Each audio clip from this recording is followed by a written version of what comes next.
You ever meet someone who's climbed to the top of the mountain only to realize their soul was sliding down the backside of the whole entire time? Men chase money. They chase momentum. They chase the feeling of finally I made it, but somewhere along the way, their marriage starts to crack. Their mind starts to fray, and their mission gets swallowed in the noise. Today, we're talking to a man who has built success, lost himself in the climb, and found something far more valuable in the rubble. A man who's learned the hard way that mammon isn't just a money problem, it's a master problem. So buckle up, bro. This one is going to get real, real fast. But first, what's up, fam? Welcome back to the Better Than Best Academy, where men and leaders come to reclaim identity, purpose. And today's episode is for the husband, for the father, for the hustler out there who feels that silent pressure humming in the background, for that man that may be winning on paper but losing peace in private. Now, we're going to dive in today to how to build a successful life that doesn't cost your soul. And today's guest, he's lived every bit of this. My guest today is Anthony Sparks, a New York entrepreneur, speaker, and coach who's built a multi-million-dollar success in the world of network marketing. Now, Anthony, I want to welcome you to the Better Than Best Academy. I'm so glad that you're investing this time into the audience and sharing your story. Now, obviously, you've built this successful career. You've got this strong marriage and making a powerful impact, but I'm sure it didn't start that way. Can you take us back to maybe your childhood, your environment, those early messages that you were absorbing about success, money, and identity? Yeah, for sure. Thanks for having me. I'm thankful to be here.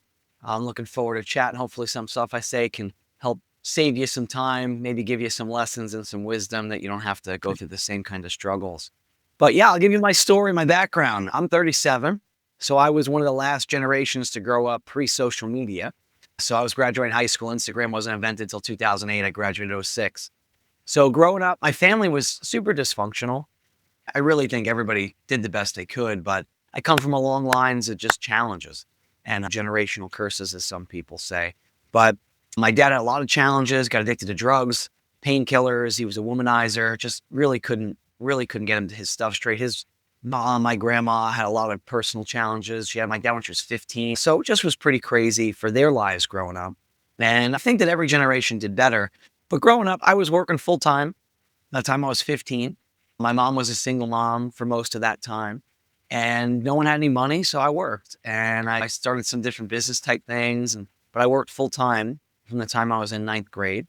And I didn't really grow up with any financial literacy. Not having money is also different than financial literacy. You can have a lot of money and also not have financial literacy. We had neither.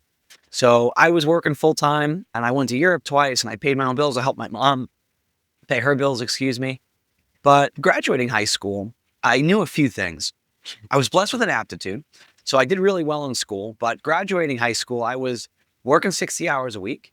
I was getting fives in my AP exams and really good grades on my regents. But I was smoking a half ounce of pot a week and hanging out with a lot of guys that ended up, some of them didn't make it out, because when you're smoking a half ounce of pot at 18 and it escalates eventually, a lot of times that can have some serious consequences. But graduating high school, I knew for myself, I wanted to do two things. I knew I wanted to make a lot of money. I didn't want to keep not having any money. I knew it was not ideal. And if I was helping my mom pay the bills at 18, it probably wasn't going to get better. And then secondly, I knew I wanted to do something that impacted people. Now, at that time, I was studying philosophy, different things. I've done the gamut of really looking at theology and philosophy. But I thought at that time, Christianity was just a good operating system. So I didn't really have any foundation in faith with that. I grew up Catholic, which if anyone's Catholic, that's wonderful. But it was very different. My experience with Catholicism was just a bit too legalistic for my own needs. All that to say, though, I want to help people. I want to do something that mattered. I knew I didn't want to be in a cubicle and just be in a position where I was making money but not making a difference. So I figured I'd become a doctor. I didn't want to be a doctor, but I want to make a lot of money, help people. Best I could figure. So when I was 18, though, a friend of mine told me that at the ski place he was working at, he met a guy that said he was going to retire at 28. And I never heard of that before. I didn't realize that was possible. I don't know. I think that you're probably a few years younger, Red, if the 93 and your thing was accurate. But I didn't know that was an option. I thought you either were born rich or you worked your whole life. And some people made a lot of money, some people made a little. But I remember thinking to myself, because that was like a very specific moment where a lot of people now, if you're in your 20s, you've grown up with financial freedom, entrepreneurship movement, cryptocurrency. gig economy, the Gary V's and the different people that have built all these different things. I didn't know that was possible. So I remember thinking to myself, like, I don't want to work my whole life if I don't have to. I want to be able to make a difference. But if I could not have to work a regular job the rest of my life, that sounds like what I thought was everyone's dream, but certainly my dream.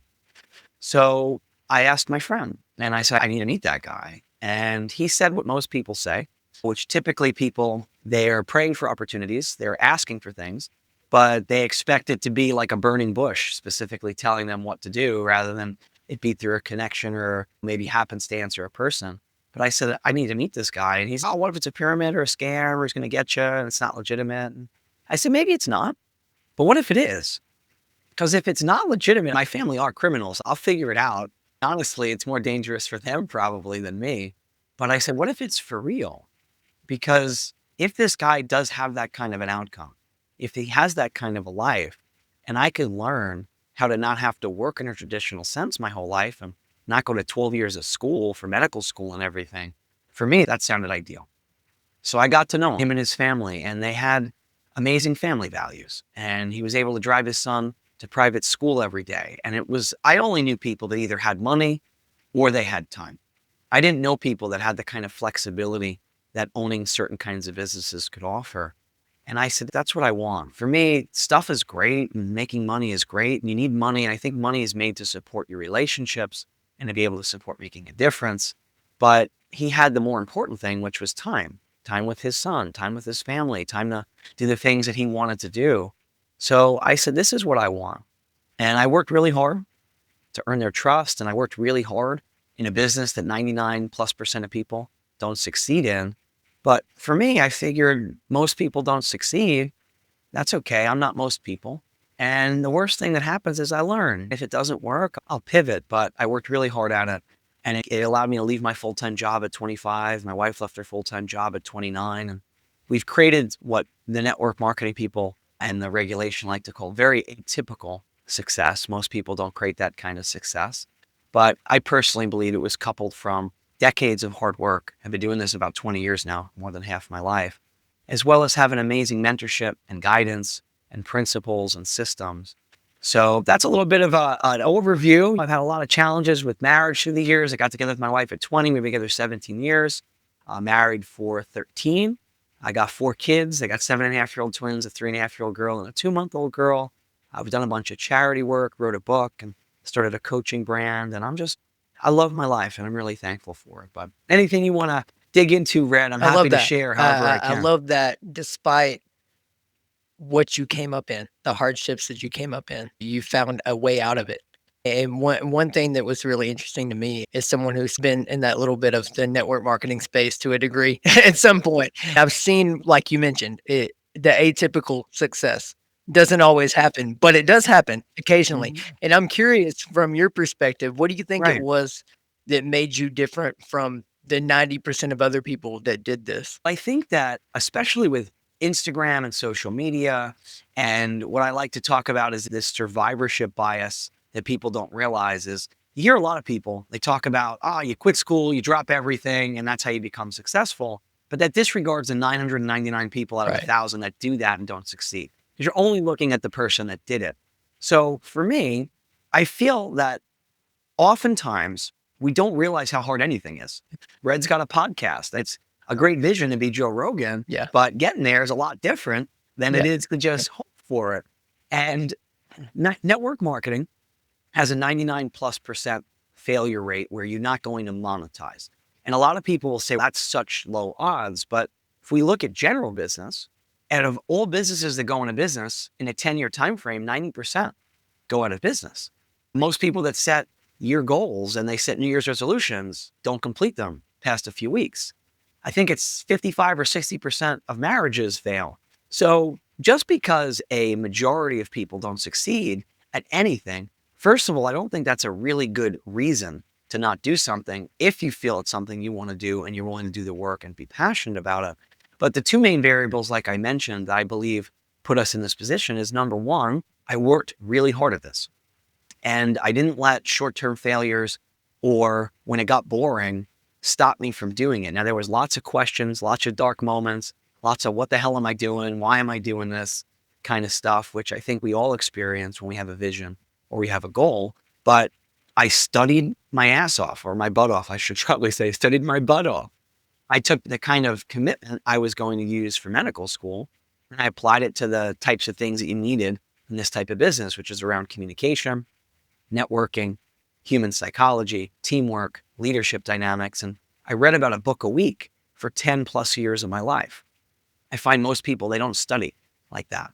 I really look to get coached and to learn and to change my mind. And outside of the work ethic part, that second piece of having people who've succeeded, they've created a very high level of success in something. They're going to have a different way that they think about things. One of the things that I've learned about success for myself, your industry you choose doesn't create success. Most people in dropshipping fail. Most people in trading fail. Most people in any business fail. But how do the top performers think? What are they doing that's different that I can emulate outside of the luck factor? Because a lot of successful people don't like to acknowledge that there is a little bit of luck. Now, you can increase the incidence of luck by work ethic, but there is some luck. There is finding something you're passionate about. But I would say the main things is having amazing coaching, having people who have both the values that you want to espouse, as well as the kind of success you're looking for in that vertical, coupled with a willingness to work really hard for a longer period of time than anyone else is willing to work at. I think anybody that works hard in any industry for 20 years is going to outperform almost everybody because most people don't finish. They don't keep going when it gets tough. Definitely. I think you hit the nail on the head there. The hard work and playing the long game and coupled with getting coaching and being coachable. Because I feel like that's such a huge aspect that a lot of the top 1% of people that succeed, they do that and they're willing to do that. And it's almost like adopting that you never really arrive. That idea of you're never really arriving. You may be Right. the expert, but those experts are always developing whatever the skill set, whatever the craft is. And also, I think there's a piece underneath it of identity. And I feel like a lot of people don't Yeah. necessarily talk about that a lot. And like you even mentioned yourself, like you were might have been in our pre-call that you mentioned, like you were the first functional person in your family. And with that, I'm sure that you had to Yeah. overcome a lot of lies about your identity. So I'd be curious to hear what lies about your identity or your worth did you have to confront and overcome on your journey? Yeah. So I had to work really hard to understand how to be functional with a lot of counseling and a lot of coaching. One of the things, though, that was a blessing that I find is rare is through all the dysfunction. I say that one of the reasons that I have been able to be successful is my identity was never diminished. When my dad had the challenges that he had and he was making all these choices, it was always, you're going to be better and you're going to be greater. So one of the blessings that I did have is because of my talents and my ability to learn, my aptitude in school, my ability to make people laugh and connect, is I did have a strong self-image and a confidence in myself. Now, in developing that, I do find that one of the main reasons people fail is they don't have their right worth for themselves. They don't see themselves through a lens that's accurate. It's almost like a body dysmorphic disorder, like someone who's anorexic. They look in the mirror and they don't see what's real. They see something that's not there. They see somebody that in reality, you're literally wasting away and dying, and you're seeing somebody that's fat. I find it's the same thing psychologically for most people, where they don't inherently see their value. And there's a lot of ways that we can find that. And I know particularly here, it's depending on your faith, that's a really important place that you can look for that kind of valuation. And whether you're going to talk about because I've studied a lot of philosophy and have a lot of beliefs in different areas, whether you're going to self-author and you have more of an existentialist point of view, you're going to choose your values, whether you are going to, if you're a devout Christian or really any ideology that you have, we have to take our value, Mm, not from what we're doing, but our intrinsic yeah, value as a person.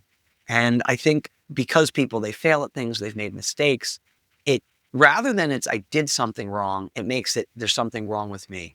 Rather than I failed, it's I'm a failure. Rather than I made a mistake, it's I am a mistake. And there's such a huge difference between internalizing for our identity who we are versus what we did or didn't do. But I had to have a lot of counseling, because if you don't grow up with healthy marriages, Yeah. you don't have an idea. You don't have a ability to recreate that. And if you're going to try to draw your marriage advice from a Nicholas Sparks novel who's also divorced, Yeah. it's not reality. If you're going to try to match the kind of people around you. So I found for myself and people that I coach, because I do a lot of personal coaching and life coaching and business coaching now as well. So it's just such a passion of mine. I love helping people accomplish, overcoming their limiting beliefs and accomplish whatever their vision is in their life. But they're in a place where they don't truly understand that you Yeah. can change who you are if you Yeah. That's change so the good. way you think Yeah. about yourself.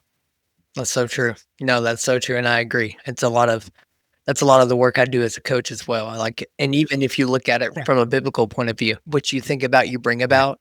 And a lot of people don't realize that they get so stuck in this prison of their thoughts.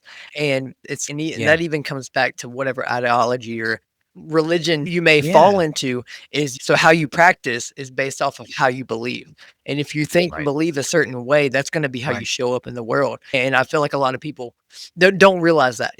They walk around, maybe it's those that walk around with the victim mentality of life is always happening negatively to me, and it doesn't have to be that way. Like, you aren't the victim in your story, but if you continue to believe that you're the victim Right. in your story, you will always be that. And I touched a little bit about marriage there and had how it wasn't necessarily growing up, that wasn't modeled for you, and you had to learn by doing. And you've even mentioned you and your wife are almost divorced like multiple times, like y'all went through it. Yeah. And most men only Twice. hear those highlight reels of not what really goes on in building a great marriage. What was Right. really happening inside your marriage and your mental health and your identity in those moments? Yeah. Let me start For with some sure. of the things you said, which I think are worth repeating. I'll get into marriage. But because it triggered the thing I was going to say before that I forgot, I had a pivot mid thought there before. I lost my train, but you got me back. As you speak a lot, you just cover it by filling something else in. But one of the things that I found for myself, which you said, was by the time you're in your early Yeah. 20s, you can get by, you can cope. By the time you're about 25 or so, those mid 20s, all those constructs start to fall down. I'm never going to be like my dad. I'm never going to do this. I'm not going to be like that. Whatever the mental health issues or the parent dynamics, the negative family dynamics, those limiting beliefs, usually about your mid 20s, you just can't carry on. It starts to manifest. These patterns have run out now in your life.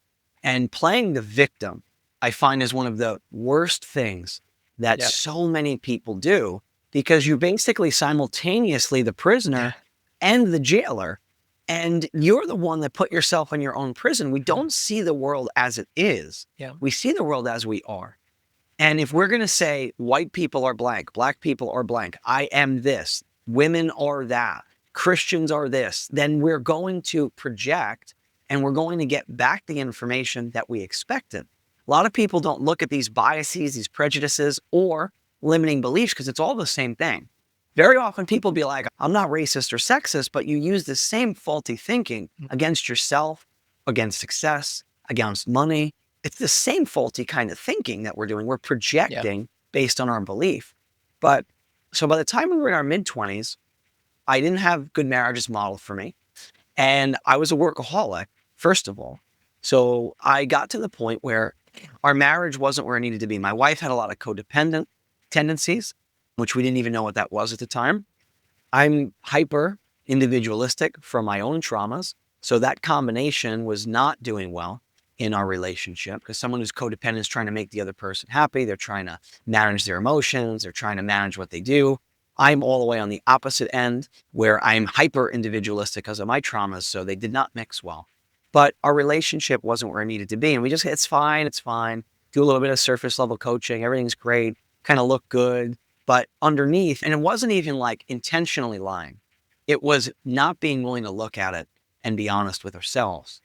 And it got to the point where our marriage and our relationship didn't have the kind of intimacy it needed. It didn't have we weren't connected the way we needed to. We weren't giving it the time and discussion necessary. We didn't have the skills developed to have proper disagreements and discussions to work through things. So rather than deal with it, we just avoid it. And it got to the point for me where I felt like if the right circumstances presented themselves, I could be unfaithful. And one of the things I said for myself was, I'm not Yeah. going to be my dad. So with my limited understanding, and what I felt was the only path, I said, because I'm in this place, we just need to get divorced because I'm not going to be unfaithful. We just need to get divorced. And it was no discussion. I just one day told my wife that we need to get Yeah. divorced, which was extremely traumatic and probably one of our darkest times. But my wife, she has tremendous faith. She grew up with great faith and she said, no, So, I'm not. And we're not leaving. And we had a temporary time that we started to work through. I think a lot of the things that people don't realize when in this dark time mhm. is that it can't be fixed, that we can't, nothing, it can't be Yeah. redeemed. I think anything can be redeemed and any relationship can be fixed with two willing parties that are willing to do it. You're probably going to need counseling, you need skills, you're going to need outside information, you're going to need to change the way that you're approaching things. But one of the things that my counselor said around that time frame is he said, you're cheating on your wife. And I said, listen, I do a lot of messed up stuff, but I do not Yeah. cheat on, I don't cheat on my wife. And he said, Mm. your business is your mistress. You give all of your energy, all of your time, all of your emotional capacity to your business, the people in your business, the problems that you're solving. And then you give whatever's left, which is nothing, to your wife. So while you're not actually cheating on your wife with a person, conceptually, you are making your business more important than your wife and your marriage. And I had to really reframe the way that I was going to work my life, the way that I was going to approach my calendar, the way I was going to look at my goals. And it was a tough rebuilding season. So looking back, we did get divorced. We just got remarried to the same people. The relationship that we had isn't there. And the people that we were not anymore. And I think a lot of people think this finality that I have to get divorced or I have to change or I have to move. You can quit your job, quit your business, quit your relationship and Yeah. start again in the same place. It just requires a new perspective, a new consideration, a new version of the way you're looking at things and beliefs, like we talked about. But that's a little bit of it. I can give some more anecdotes and stuff, but from No, I more think that was sense. great. You touched on a lot of great points. The first one being get help. It's a common thing, and I feel Yeah. like a lot of times, as men specifically, I think of it's hard for a lot of men to admit they need help or to get help because it's almost like a bit of a you almost have to Yeah. have a bit of an ego death and a pride death to say, "Okay, I need help." And especially when it comes to a marriage and feeling like you need to lead and provide for the family. And I feel like there's a big common misconception when it comes to providing for a family is yes, finances is important, but it's almost if we're not careful, we can overextend on the pendulum of things and go full on, like you mentioned, where it literally becomes Absolutely. your mistress. And I feel like you just sharing that story was an aha moment for some of the people listening or watching today that have that self-reflection and have that moment to say, if I made a mistress out of my business or career, thinking that with good intention, thinking that you're providing for your family,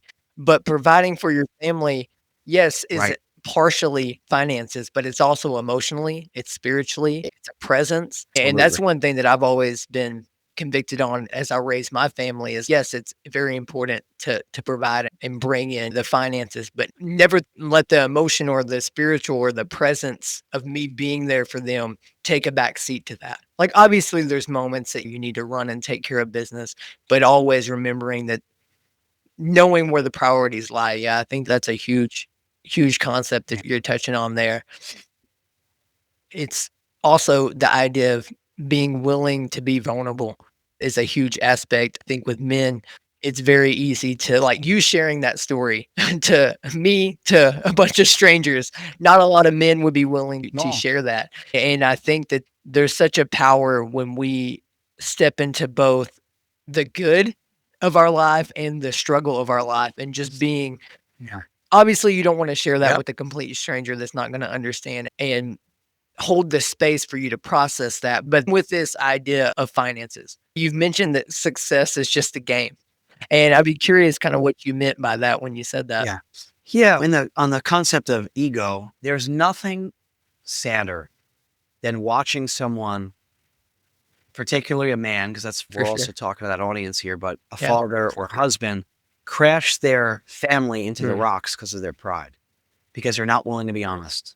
They're not willing. And it's how important are you looking good and feeling good about stuff that's not happening, that you're willing to sacrifice your family, your kids, your future, your marriage, your wife. It's just such a poor trade, but it requires humility. On the topic of, you had mentioned sharing struggles, we can help to give people something to aspire to from our strengths. We can impress them with our strengths, but we inspire people and we impact people through our struggles, through the things that we failed at. No one wants a story that starts with, I was great and nothing went wrong and then I succeeded. That's not a story. There's no growth. There's no change. It's not the human condition. So being willing to share your failures and your missteps and your challenges is one of the most important things, I think, to do in parenting and in life and in business across the board. Providing financially for your family is a part of it, but I think it's a really poor substitute for what matters most. Because if all you give is money, no one wants to just have money. Like, you're going to give your kids money and not emotional support and time. You're going to give your family money, but you're not. That's a really low level contribution. Now, when you don't have any money and you can't eat, that's a different ballgame. But I think a lot of people, they don't graduate through here of what really matters. And ultimately, if you look at things and you look at successful people, the families that they get a lot of money and they don't have any time, they didn't want the money. They wanted the time and the emotional connection.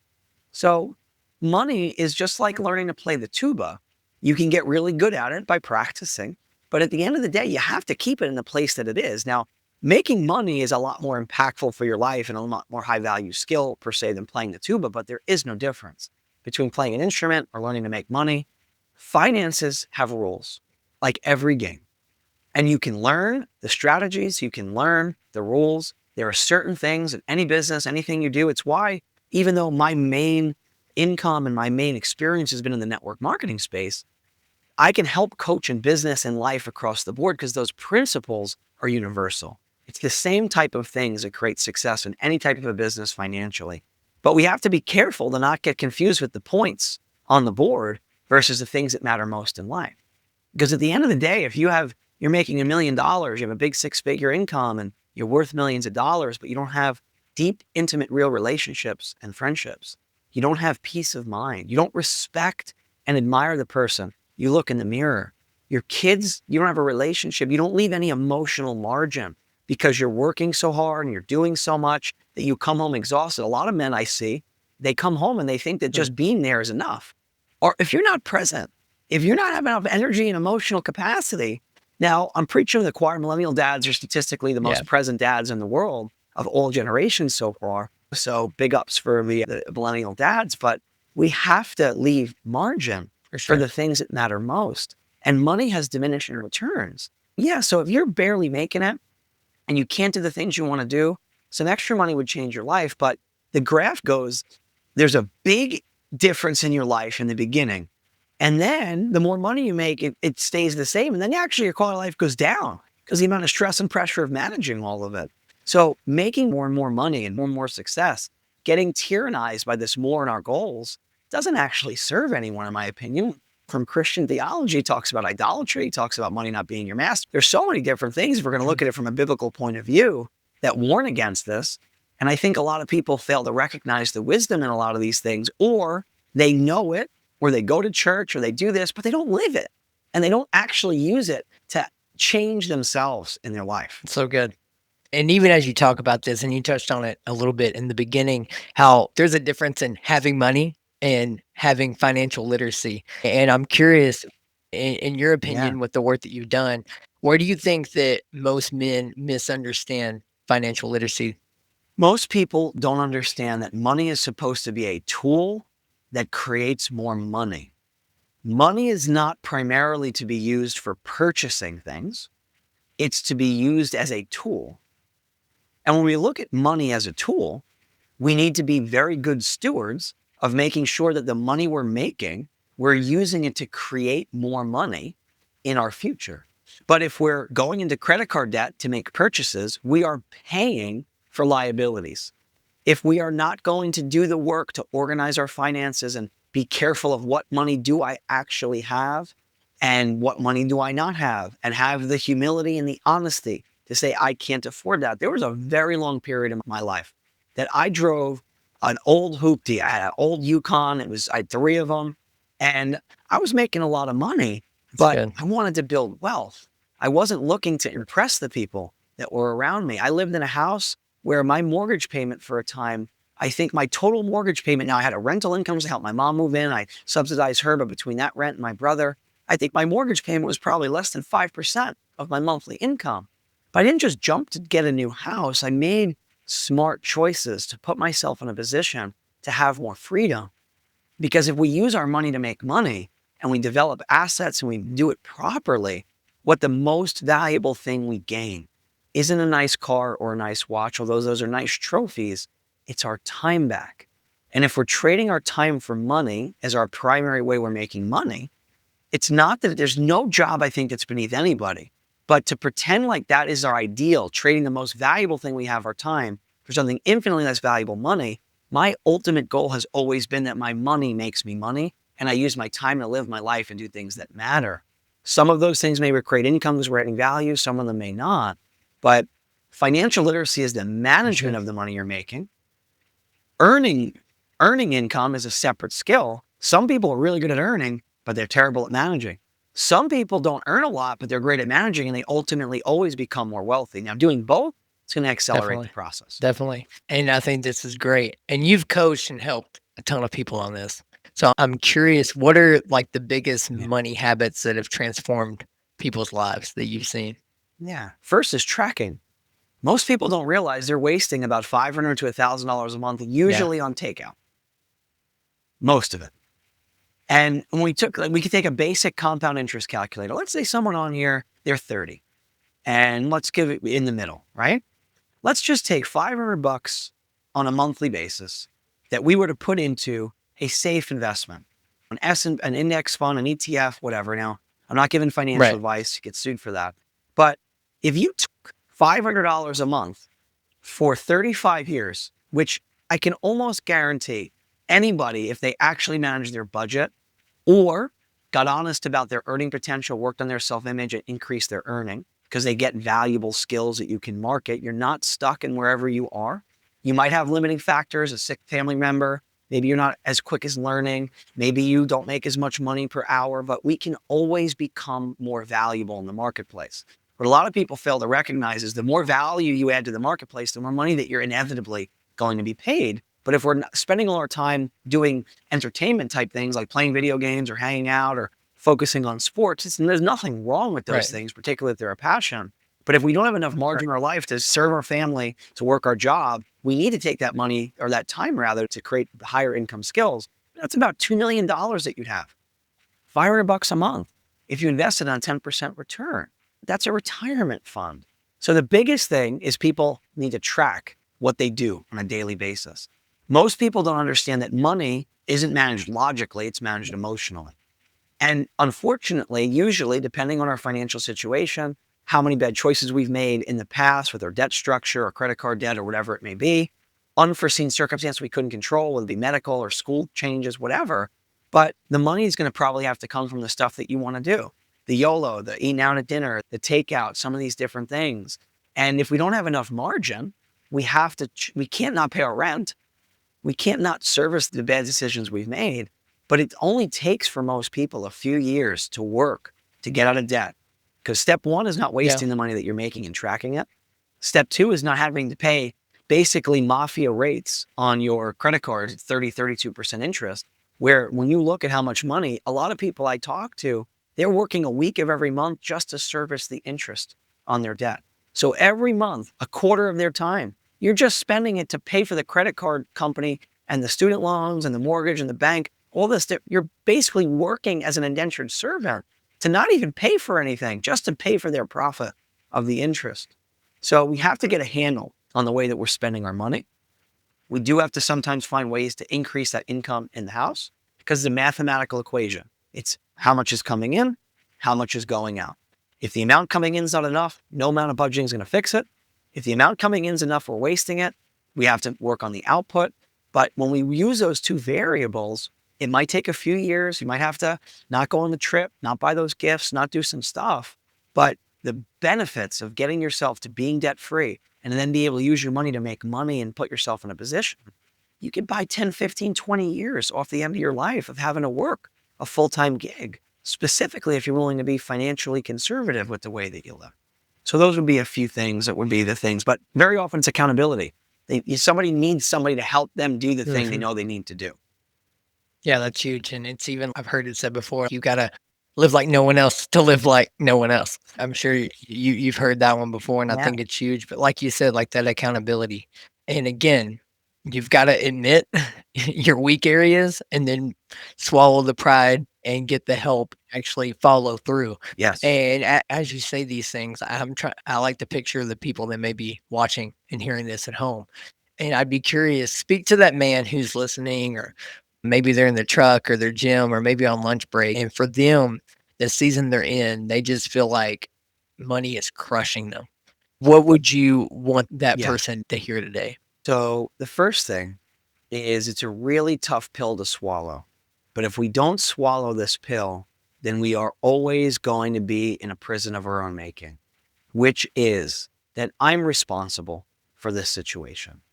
The choices I've made, whether I didn't know they were right or wrong, whether I didn't have the right training, whatever it is, regardless of fault, we don't need to internalize it and say, but my choices have put me here.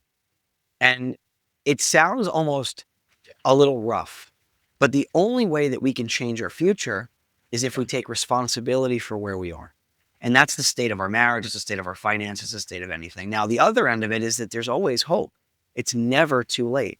The best day to plant the tree was yesterday. The next best is now, Yeah.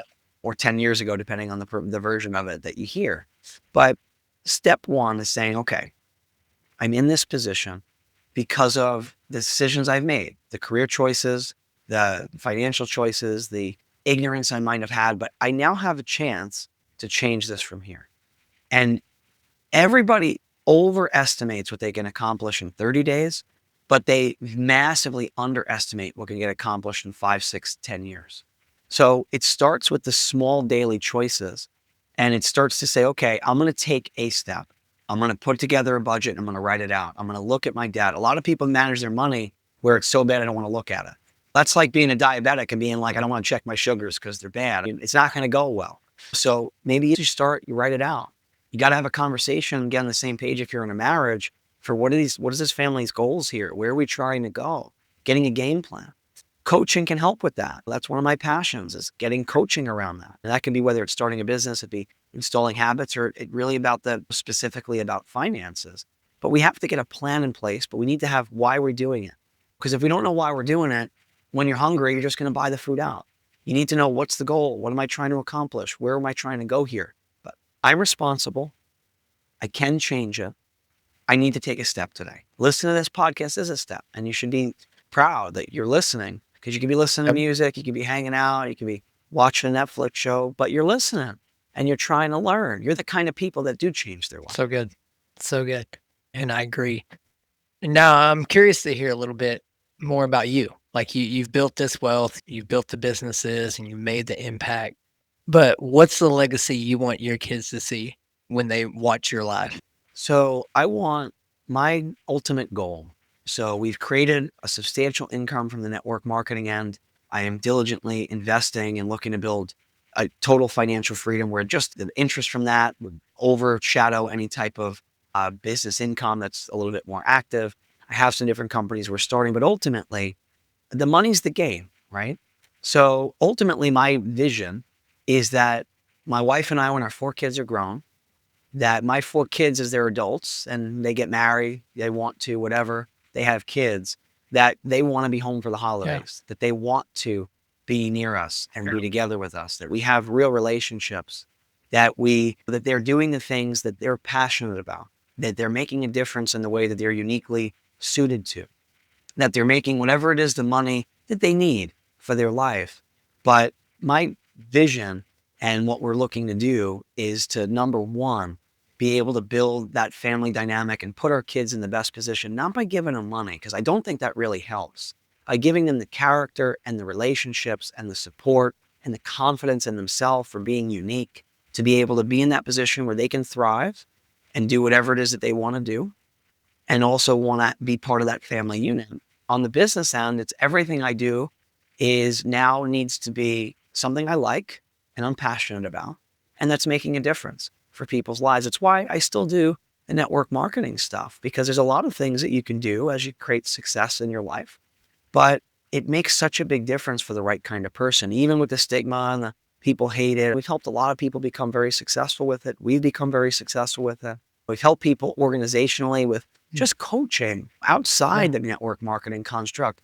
Pay $8-10 million of debt or so, make millions of dollars more per year of annual income from them growing in their confidence, relationships being improved, emotional intelligence, having better marriages, not wrecking their life with smoking pot and drinking every day, which is some difference. Having a few glasses of wine with your dinner on a Friday night is very different than drinking every day, putting yourself in a position you're healthy.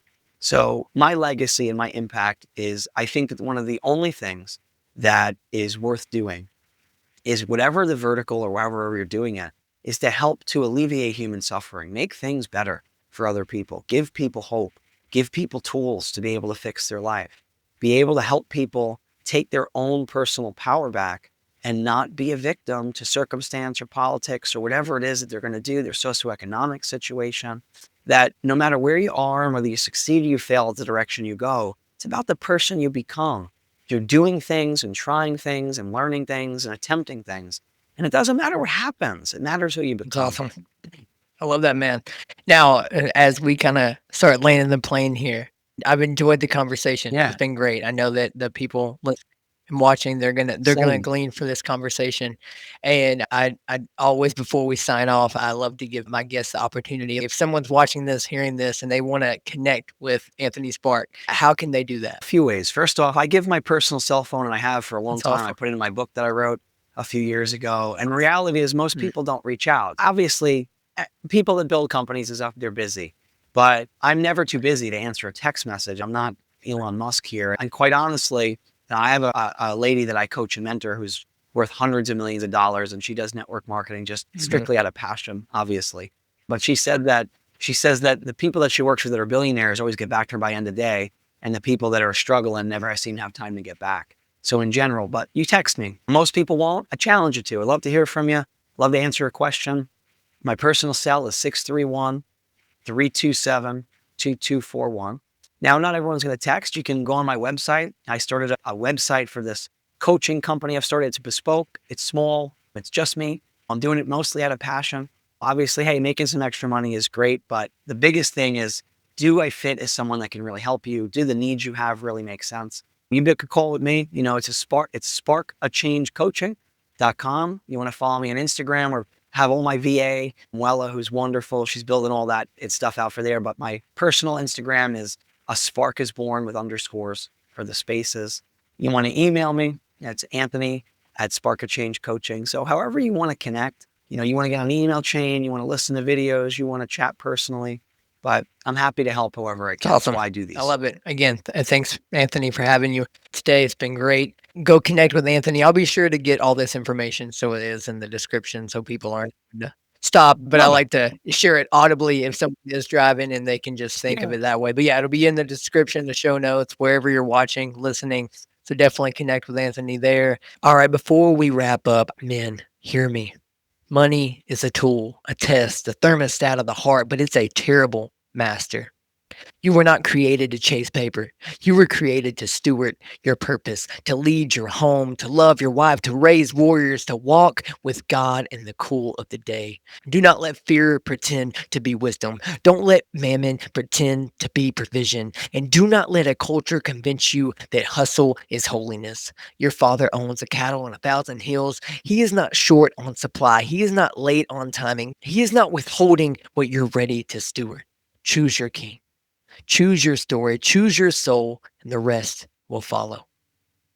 Now, if this episode spoke to you and something inside of you is waking up, I want to personally invite you to apply for the Red Print Intensive Coaching Program. Inside, we don't just fix habits, we transform identity. We break off the old narratives, build biblical confidence, and help Christian men like you create lives that are aligned with your calling, not chained to your fear. If you're ready to step into the man that God has intended you to be, then click that link in the show notes and apply today. Let's build a life your soul has been begging for. And as always, I love you, friend. I'm praying for you. Now let's go live better than best as we conquer this week. And I'll see you in this next video.